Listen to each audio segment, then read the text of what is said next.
Bendito Deus, Pai querido, Senhor da glória, estamos em Tua presença. Obrigado, meu Senhor, por mais um dia que Tu nos concede. Obrigado, Senhor, por participar da Tua igreja. Obrigado, meu Deus, pelos meus irmãos. Abençoa, Senhor, todos os nossos irmãos, os nossos ouvintes, os que estão conosco neste horário, os que terão contato com as nossas publicações, nossos irmãos na cidade, no campo. Guarda cada um, Senhor. Abençoa as criancinhas, a juventude. Abençoa as senhoras, os senhores, os viúvos, as viúvas, os necessitados, os inválidos, ó Deus, os enfermos, socorre. Os idosos, ó Deus, olha para eles, tenha compaixão, ajuda, fortalece, dá graça, Senhor, usando, meu Senhor, de compaixão, meu Deus, para com aqueles que já te serviram, que foram exemplo em tua casa, que contribuíram com a tua igreja. Ó Deus, abençoa os meus irmãos. Querido Senhor, Deus Todo-Poderoso, guarda os teus ministros, toma em tuas santas mãos os teus servos que proclamam o Evangelho, que aconselha a igreja, que conduz os teus servos na sã doutrina, que ensina, Senhor, o caminho da vida. Ó Deus, guarda os teus ministros, operando maravilhas, Pai. Que cada um seja um exemplo na tua presença, de serviço, de moderação, de louvor, de paciência. Ó Deus, abençoa os meus irmãos. Eu te louvo pela minha vida. Eu te louvo, Senhor, pela minha esposa, ó Deus. Eu te louvo, Senhor, pelos teus servos, ministros e suas esposas e famílias, contribuindo, Senhor, para a glorificação do teu nome. Querido Pai, ouve a nossa petição. Em nome de Jesus Cristo, nós te pedimos. Amém.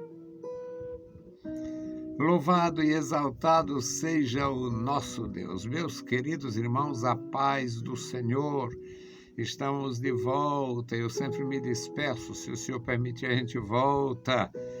Estamos de volta. E hoje nós vamos falar, meus queridos irmãos, programa Toca o Clarim. Nós vamos falar sobre a grandeza do poder de Deus e as águas purificadoras. O nosso texto, Ezequiel, capítulo 47, versículos de 1 a 10. Ezequiel, profeta do Senhor, o profeta profetizou o desastre, viu acontecer o desastre. Foi uma mão forte, foi uma vida consagrada para ajudar as pessoas que estavam no cativeiro. E aqui no final do seu livro, os capítulos 45, 46, 47, ele traz, através da visão de Deus, ele renova a esperança do povo. Então, a leitura, Ezequiel 47, de 1 a 10. Depois disto me fez voltar à porta da casa, e eis que saíam águas por baixo do umbral da casa para o oriente, porque a face da casa dava para o oriente, e as águas desciam de debaixo, desde o lado direito da casa ao sul do altar. E me fez sair pelo caminho da porta do norte, e me fez dar uma volta pelo caminho de fora, até a porta exterior, pelo caminho que dá para o oriente, e eis que corriam as águas do lado direito. E saiu aquele homem para o oriente, tendo na mão um cordel de medir, e mediu 1000 côvados, e me fez passar pelas águas, águas que me davam pelos artérios. E mediu mais 1000 côvados, e me fez passar pelas águas, águas que me davam pelos joelhos. E outra vez mediu 1000, e me fez passar pelas águas que me davam pelos lombos. E mediu mais 1000, e era um rio que eu não podia atravessar, porque as águas eram profundas, águas que deviam se passar a nado, rio pelo qual não se podia passar. E disse-me: viste, filho do homem? Então levou-me e me fez voltar para a margem do rio, e tendo eu voltado, eis que à margem do rio havia uma grande abundância de árvore de um lado e do outro. E disse-me: estas águas saem para a região oriental e descem ao deserto e entram no mar, e sendo levadas ao mar, as águas tornar-se-ão saudáveis. E será que toda criatura vivente que passar por onde quer que entrarem estes rios, viverá, e haverá muitíssimo peixe, porque lá chegarão estas águas, e serão saudáveis, e viverá tudo por onde quer que entrar este rio. Será também que os pescadores estarão em pé junto dele, desde Engedi até Eglaim, e haverá lugar para estender as redes. O seu peixe, segundo a sua espécie, será como o peixe do mar grande, em multidão excessiva. Louvado seja o bendito nome do Senhor. Meus queridos irmãos, eu tenho uma experiência de pregação de várias décadas. No dia 19 deste mês eu completo 55 anos na Igreja do Senhor Jesus, e durante este período eu preguei quase todo. Na verdade, no primeiro ano de vida, a gente já tinha oportunidade, como se dizia na época, de dar testemunho. Dar testemunho era dizer alguma coisa para aquele público do círculo de oração ou da reunião, em qualquer reunião que a gente tivesse oportunidade. E aqueles que iam se destacando naquela palavra breve, o chamado testemunho, ele ia tendo mais oportunidades. E Deus me deu a graça de me destacar, e eu ainda me metia a cantar, e o resultado é que eu tenho mais de 50 anos de pregação. E eu nunca me preocupei, meus amados irmãos, com as profecias. Nunca me preocupei com o tempo. Eu sei que o meu tempo não é muito. E como eu sei que o meu tempo não é muito, eu me preocupo com o meu agora, com o meu hoje. Como é que está o meu hoje? O meu hoje está bom, está em comunhão com Deus, o meu hoje está bem, o meu hoje está vivo, o meu hoje está tranquilo. Então, eu não me preocupo para estar procurando interpretar determinada coisa, forçar a interpretação, ou correr atrás de entendimento dos outros. Não. A Bíblia, para mim, sempre foi suficiente. Apesar de eu ter uma mini biblioteca, a Bíblia é suficiente em matéria de fé. As demais coisas que eu leio é para certificar e não para descobrir. Então, adotei isto no meu coração, me sinto extremamente feliz e extremamente seguro. Não busco segurança em literatura. A minha segurança está na Bíblia Sagrada e eu confirmo através de homens doutos, servos de Deus, tementes, homens experimentados, com formação, que possam ajudar pelo fato de conhecer as línguas da palavra, né? As línguas originais. O sujeito conhece o hebraico, conhece o grego, conhece o aramaico, tem muito mais conhecimento do que a gente, escreve, comenta e pode ser de grande ajuda. Mas o que a Bíblia não disser, eu não vou por cabeça de quem diz. Se a Bíblia não diz, eu não procuro ninguém que diga.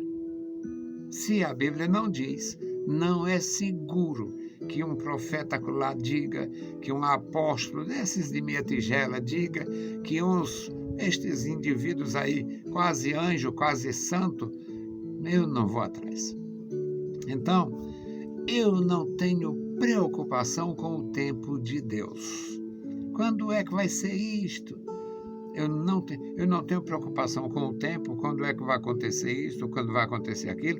Eu não tenho preocupação com o pecado. Isso é pecado, isso não é pecado, isso aqui é pecado. Eu não tenho preocupação com pecado. Eu não tenho preocupação. E o meu pensamento e a minha preocupação é em estar bem com Deus. Estou bem com Deus agora. Estou bem com Deus na minha oração, estou bem com Deus na minha pregação, estou bem com Deus na minha intercessão, estou bem com Deus na leitura e meditação, estou bem com Deus com o próximo, principalmente no meu lar, com a minha família. Eu estou bem com Deus na igreja, que nunca tive problemas mais sérios na igreja de Jesus e nem tenho. Eu fugiria para o deserto. Aliás, estou nesta fase nesses dias. Fugir para o deserto para não enfrentar feras. Foge. Resultado, meus irmãos, não tenho preocupação. Alguns ficam preocupados, agora já estão associando, e eu sei que possa ter associação. Está aparecendo umas coisas interessantes no Mar Salgado. O Mar Salgado é a referência ao Mar Morto, o Mar Salgado. Por que Mar Salgado? Pela densidade de sal ser várias vezes superior a do mar Mediterrâneo. Então, ele é chamado de mar salgado. E por que mar morto? Porque lá não tem vida. Agora já está aparecendo, mas não tinha vida. E agora, por incrível que pareça, ele diminuiu muito o nível. Portanto, o mar morto está morrendo, está muito pequeno, está ficando pequeno. E quando alguém pensava que o mar morto, aliás, tem um projeto para trazer água do Mar Vermelho, para fazer o Mar Morto crescer de novo, subir de novo. Aí apareceu fontes de água às margens do Mar Morto e está havendo algo que chama muita atenção, que é surgindo água potável naqueles lados, bem pertinho, onde tem uma densidade superior que jamais teve vida, e agora tem água potável, agora tem vida, e não precisou fazer canal. O homem não botou a mão. Pode estar botando agora, para ajeitar alguma coisa, para conservação. Mas o homem não levou água potável para lá. A terra fez brotar. Então, Deus está no controle, é uma bênção. Agora, o profeta Ezequiel, profeta da consolação, o profeta Jeremias, pregou o desastre. O profeta Ezequiel pregou o desastre. Foram usados por Deus naquele momento crucial do povo de Deus. E eles pregaram, fizeram o alerta. tentaram evitar, porque Deus tinha, sim, e tem poder de evitar. Muito embora aquela monarquia ia cair, aquela dinastia ia acabar, mas muitas vidas seriam salvas. Eles não conseguiram, porque os homens não cederam. E o nosso Deus deu a terra aos filhos dos homens, não interfere. Agora, o profeta Ezequiel tem a visão, uma visão de Deus. E ele vê, olha, ele sabia, o templo não existia, os babilônios tinham derrubado o templo, tinha acabado com tudo.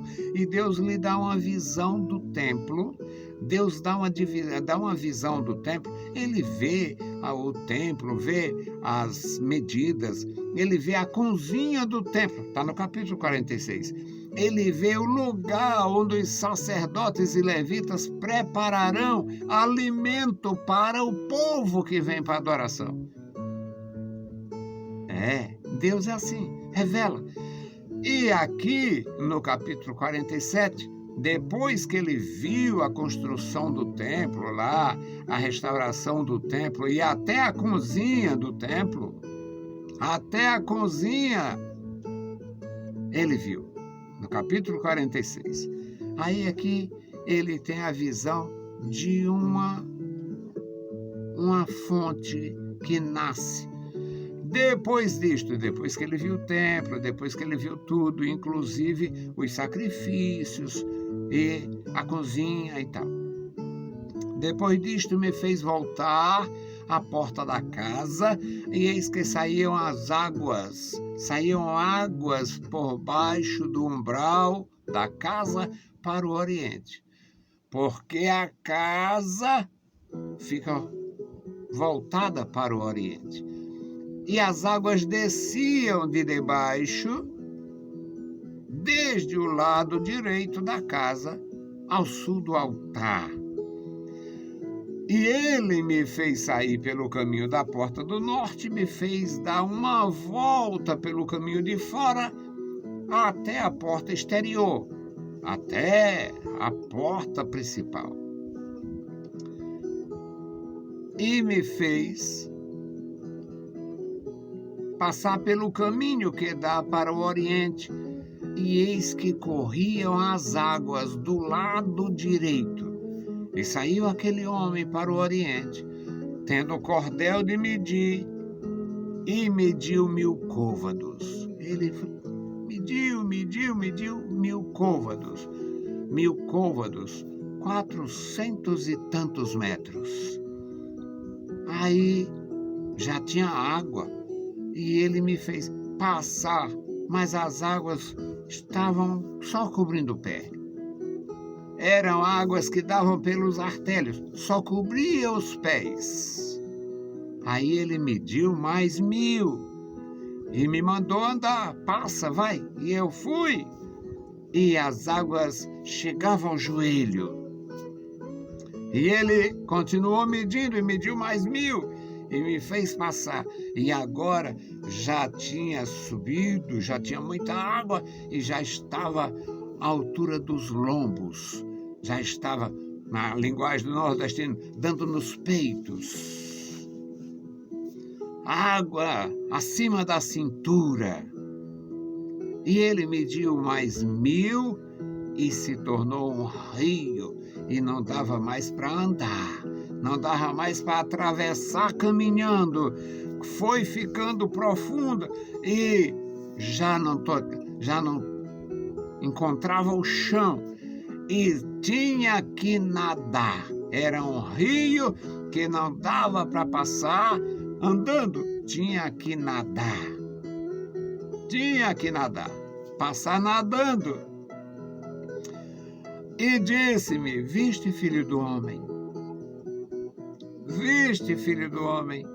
Então me levou e me fez voltar para a margem do rio, e tendo eu voltado, eis que havia abundância de árvores de um lado e do outro. Na nossa linguagem aqui, é a margem ciliar, a vegetação ciliar, que fica de um lado e do outro do rio. E ele me fez passar e eu vi o rio e tinha grande abundância de árvores de um lado e do outro, a vegetação ciliar. E me disse, estas águas saem para a região oriental e descem ao deserto e entram no Mar Morto. Não é mencionado o Mar Morto aqui, mas a gente sabe que é. E você também vai saber que é. E entram no mar, e sendo levadas ao mar, as águas tornar-se-ão saudáveis no mar Mediterrâneo, apesar da salinidade, mas como todo oceano, como todo mar, tem peixe, tem vida. Mas no Mar Morto não tinha, ainda não tem abundância de vida. Já está começando, segundo eu escuto.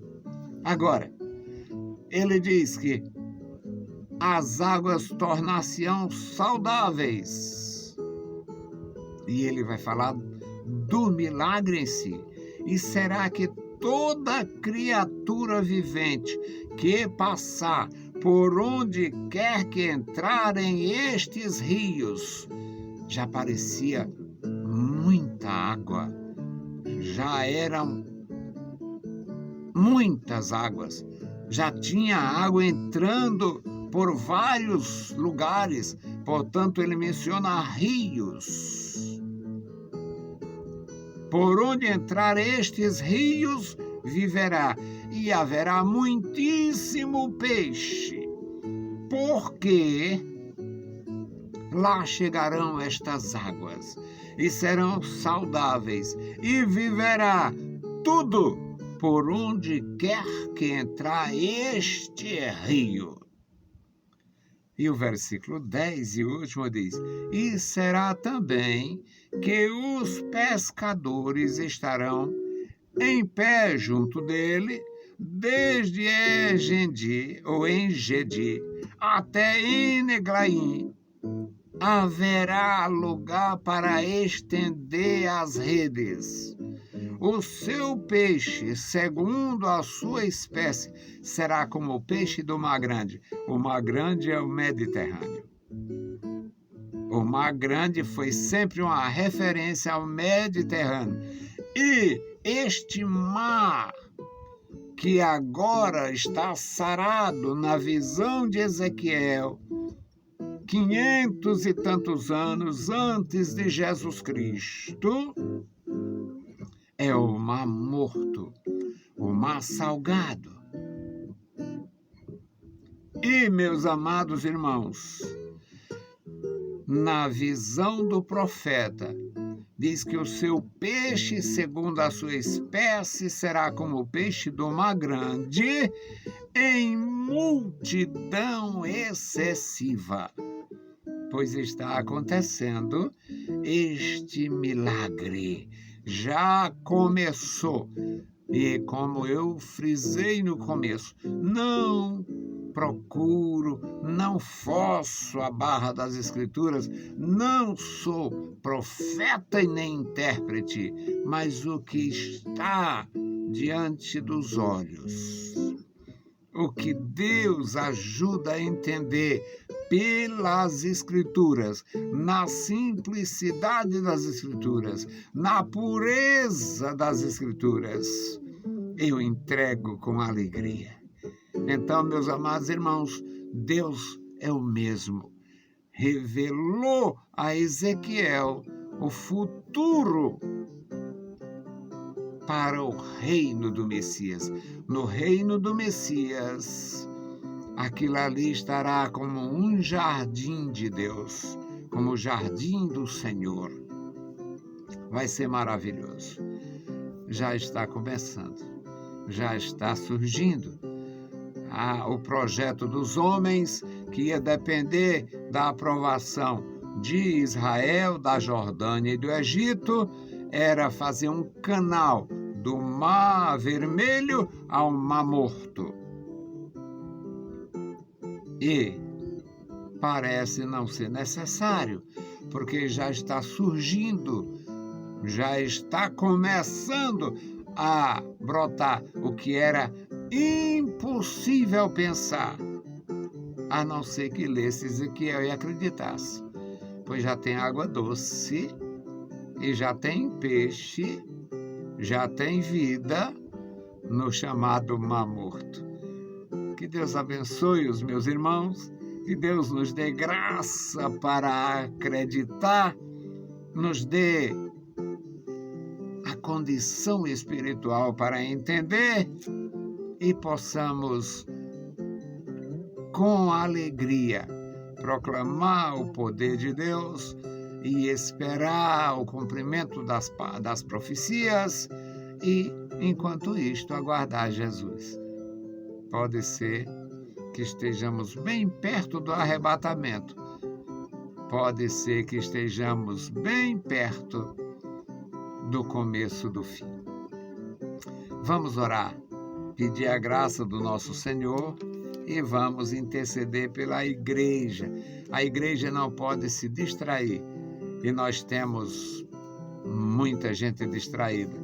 A pior de todas as condições é a condição ministerial. Ministros profissionais que, se pudesse, mudariam até mesmo a história de Deus. Vamos orar pela igreja e para Deus ter misericórdia dos ministros. Bendito Deus.